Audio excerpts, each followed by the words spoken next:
Assalamualaikum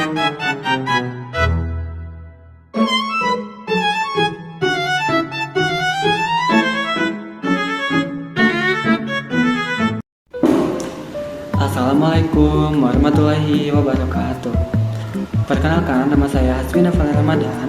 Saya dari kelas 1212, kelompok 1 yang akan menjelaskan tentang bab 3. Di sini saya akan menjelaskan bagian E, yaitu tentang pertanyaan. Dalam sebuah pertanyaan, ada yang disebut dengan adik simba. Adik simba yaitu akronim dari apa, siapa, di mana, kapan, mengapa, dan bagaimana. Di dalam sebuah pertanyaan, ada yang disebut dengan kalimat tanya. Kalimat tanya terdiri dari dua bagian, yaitu kalimat tanya tertutup dan kalimat tanya terbuka. Kalimat tanya tertutup biasanya jawabannya hanya dua, yaitu ya atau tidak saja. Contohnya, apakah kamu sudah makan? Ya. Apakah kamu yang mengerjakan tugas ini? Tidak. Yang kedua yaitu kalimat terbuka. Kalimat terbuka yaitu kalimat yang memerlukan jawaban yang lebih luas dan lebih dalam, tidak sekedar iya atau tidak. Dalam sebuah pertanyaan, jawaban itu sangat memengaruhi dari pertanyaan. Semakin bagus pertanyaan tersebut, maka jawaban itu semakin berbobot. Berikut ada tips dalam bertanya. Yang pertama, jangan bertele-tele. Yang kedua, pertanyaan harus relevan. Yang ketiga, jangan memotong pembicaraan orang lain. Dan yang terakhir ataupun yang keempat, usahakan hindari pertanyaan yang hanya jawabannya iya atau tidak saja. Sekian penjelasan dari saya. Mohon maaf jika ada kesalahan. Wabillahi taufiq wal hidayah. Wassalamualaikum warahmatullahi wabarakatuh. Assalamualaikum warahmatullahi wabarakatuh. Perkenalkan, nama saya Putri Fabiola dari kelas 1212, kelompok 3, bab 6. Saya akan menjelaskan, saya akan mengidentifikasi mengenai akurasi perwatakan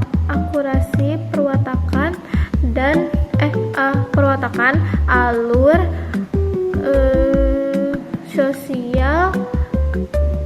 sosial dan kemasyarakatan.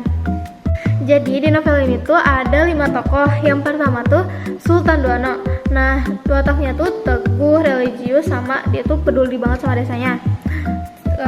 Terus dia tuh wataknya sesuai. Kenapa? Karena dia tetap berusaha mengairi sawah saat warga tuh udah nyerah, berani ngelawan kebiasaan salah, dan konsisten pada ajaran agamanya.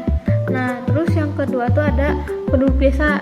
Nah, penduduk desa tuh wataknya berpikiran sempit, takut perubahan, pasrah. Terus sesuai juga. Kenapa? Karena mereka menolak gagasan baru, mudah percaya gosip, lebih memilih kebiasaan lama daripada berubah untuk berkembang. Nah, terus yang ketiga tuh Acin. Si Acin tuh wataknya setia, rajin, sama dia tuh selalu ngedukung si tokoh utamanya. Dia juga sesuai. Kenapa? Karena membantu Sultan Duano tanpa terpengaruh sama fitnah si penduduk desa tadi, dan tetap berpihak kepada kebenaran. Nah, yang keempat tuh si Gundam juga sesuai karena ia tuh kuat saat menghadapi tuduhan dari masyarakat, dan waktu itu langsung keungkap kebenarannya. Nah, si Gundam ini tuh